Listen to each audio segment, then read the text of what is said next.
Hello everyone, स्वागत है आपका फिर से एक बार एसआर क्लासेस के अंदर। और कक्षा 10 के अर्थशास्त्र की ये लास्ट क्लास है, यानी कि 5वां पार्ट आज कंप्लीट हो जाएगा। ठीक है, और अर्थशास्त्र हमारी जो पुस्तक है वो खत्म हो जाएगी। और उम्मीद करता हूं कि ये बुक जो है आपको अच्छे ढंग से समझ में आई है, और आपको जो है इस बुक की जो है पूरी प्लेलिस्ट मिल जाएगी आपको यूट्यूब के अंदर, और आप आसानी से उस प्लेलिस्ट से जो है आप पढ़ सकते हो। कौन सा पार्ट जो है पार्ट वाइज जो है वो मैं सारा कुछ जो है मतलब कि 10 वीडियो है टोटल इस अर्थशास्त्र के, वो सारे के सारे एक प्लेलिस्ट में आपको मिल जाएंगे। 12th क्लास की अलग प्लेलिस्ट है, 12th इंग्लिश मीडियम की अलग प्लेलिस्ट है, और अब जो 10th ज्योग्राफी की आएगी तो वो अलग प्लेलिस्ट होगी, 10th हिस्ट्री की अलग होगी। ठीक है, धीरे धीरे आगे 10th मैथमेटिक्स भी आएगी तो उसकी भी अलग प्लेलिस्ट आपकी बना दी जाएगी।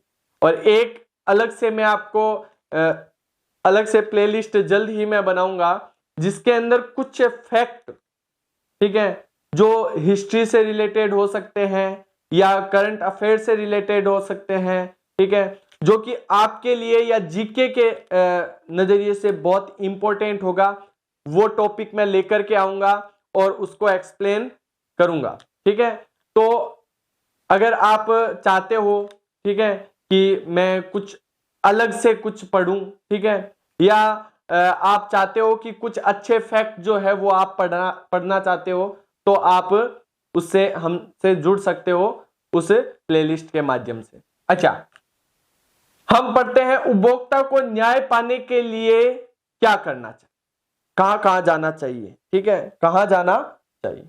पहली बात यह है कि क्षतिपूर्ति निवारण का अधिकार है। देखिए, एक स्टोरी दे रखी है आपके बुक में कि एक व्यक्ति जो है अपनी बेटी को पैसे भेजता है डाक के माध्यम से, मनी ऑर्डर के माध्यम से, और उसको बताया जाता है कि वो पैसे जो है 2 से 3 दिन के अंदर उसके पहुंच जाएंगे, लेकिन वो महीनों महीनों तक वो पैसे पहुंचे ही नहीं। इस पर उस व्यक्ति ने जो है अदालत के अंदर जो है केस किया, और वाजिब था, सीधी सी बात है। अगर मान लीजिए अगर मैं अपने पैसे अपने भाई को भेज रहा हूं, ठीक है, पैसे किसके हैं, मेरे हैं, ठीक है, और मैं अपने भाई को भेज रहा हूं, ठीक है, और वो उस भाई को अर्जेंट जरूरत है 3 दिन के अंदर, और वो पैसे अगर 3 दिन में नहीं पहुंचता है तो मान लो हमारा कुछ नुकसान हो जाए, तो उसकी भरपाई कौन करेगा, वही करेंगे जिनकी वजह से हुआ है, जिनकी लापरवाही से हुआ है। तो हमें क्षतिपूर्ति निवारण का अधिकार है, मतलब कि जो भी हमें क्षति हुई है उसका निवारण कौन करेगा, उसकी पूर्ति कौन करेगा, वही करेगा जो उसके लिए जिम्मेवार होगा। यह अपने को अधिकार है। तो ऐसे एक स्टोरी दे रखी है। उसके बाद बात आता है कि प्रतिनिधित्व का अधिकार। अच्छा, ये क्या है, ये भी हम देख लेते हैं। पहले हमें यह देखना होगा कि जब उपभोक्ता को न्याय पाना हो तो वो कहां पर जाएगा। तो 3 तरीके के न्यायिक तंत्र है। क्या है, 3 तरीके के न्यायिक तंत्र है। पहला है जिला स्तर पर, दूसरा है राज्य स्तर पर, और तीसरा है राष्ट्रीय स्तर। देखिए, जो 1 करोड़ या 1 करोड़ से कम रुपए की अगर बात हो तब तो वो जिला स्तर की जो न्यायिक तंत्र है वहां पर उस अदालत में केस लड़ा जाएगा या मुकदमा लड़ा जाएगा। और अगर 1 करोड़ से 10 करोड़ रुपए की बात है अगर, तो वो होगा राज्य स्तर की न्यायिक तंत्र में। और अगर 10 करोड़ से ऊपर का मामला है तब वो राष्ट्रीय स्तर की न्यायिक तंत्र में मुकदमा होगा। लेकिन इसका मतलब यह नहीं है कि मान लो 1 करोड़ से नीचे की रकम है और जिला स्तर के अंदर चल रहा है मुकदमा, और मान लीजिए जो उपभोक्ता है वो फैसले से संतुष्ट नहीं है, जो फैसला जिला स्तर की अदालत ने सुनाया है उससे संतुष्ट नहीं है, तो ये आगे राज्य स्तर के अदालत में अपील कर सकते हैं। और अगर राज्य स्तर की अदालत ने भी क्या कर दिया, जो फैसला सुनाया है उससे उपभोक्ता संतुष्ट नहीं है तो वो राष्ट्रीय स्तर की अदालत में भी अपील कर सकता है। यही है प्रतिनिधित्व का अधिकार। यही क्या है? प्रतिनिधित्व का अधिकार। उसके बाद मैंने पहले ही बोला था ये वीडियो बहुत छोटा होने वाला है, ठीक है, क्योंकि जो मेन जो पूरा चैप्टर था वो हम कल पढ़ चुके हैं, ठीक है। इसके अंदर देखो मेन क्या है, पहला तो ये हो गया न्यायिक तंत्र, ठीक है। कितने प्रकार के न्यायिक तंत्र है? तो 3 प्रकार के हैं, जिला स्तर, राज्य स्तर और राष्ट्रीय स्तर।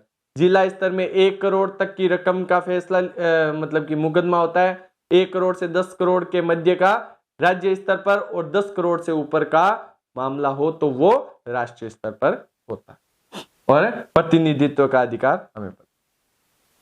उपभोक्ता आंदोलन को आगे बढ़ाने के संबंध में ध्यान देना, सबसे इंपॉर्टेंट क्वेश्चन इस चैप्टर का 1 नंबर का क्वेश्चन कि भारत में राष्ट्रीय उपभोक्ता दिवस कब मनाया जाता है? भारत में राष्ट्रीय उपभोक्ता दिवस कब मनाया जाता है? तो उत्तर होगा 24 दिसंबर। क्या होगा? 24 दिसंबर। वापस बता देता हूं, भारत में राष्ट्रीय उपभोक्ता दिवस मनाया जाता है 24 दिसंबर को। कब मनाया जाता है? 24 दिसंबर को मनाया जाता है, क्योंकि 24 दिसंबर 1986 को उपभोक्ता सुरक्षा अधिनियम, उपभोक्ता संरक्षण अधिनियम या उपभोक्ता सुरक्षा अधिनियम जो है वो पारित किया गया था। तो प्रश्न यह भी बन सकता है कि उपभोक्ता संरक्षण अधिनियम कब पारित किया गया?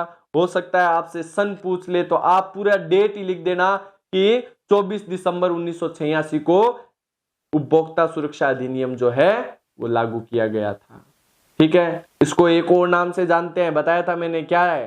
कोपरा। क्या? कोपरा, COPRA, कोपरा, ध्यान रखना, ठीक है। तो 24 दिसंबर को। अब क्या होता है कि हमें जागरूक रहने के लिए या उपभोक्ता आंदोलन के संबंध में अगर हम देखें तो हमें जागरूक होना पड़ेगा, ठीक है। अगर हम जागरूक नहीं होंगे, पढ़ेंगे लिखेंगे नहीं, तो हम कुछ नहीं कर सकते, ठीक है। आज मान लीजिए कोई पढ़ा लिखा ही व्यक्ति नहीं है तो वो कैसे चेक करेगा एक्सपायरी डेट, MRP, ये सारी चीजें कैसे चेक करेगा? नहीं कर सकता। हमारे कोई भी चीज होती है उस पर कुछ मार्को लगे होते हैं, ठीक है, और वो मार्को हमें बताते हैं कि जो कितनी गुणवत्ता कितनी है, ठीक है, वो शुद्ध है या नहीं है, गुणवत्ता कैसी है, वो सारे उन मार्को, जो कंपनी के मार्को हैं, वो हमें दर्शाते हैं। जब हम पढ़े लिखे होंगे तभी तो उन मार्कों को समझ पाएंगे, ठीक है। आपको पता हो तो एक जो भी पैकेट आते हैं उनके ऊपर एक ब्लू टिक, सॉरी, एक ग्रीन टिक और एक रेड टिक होता है।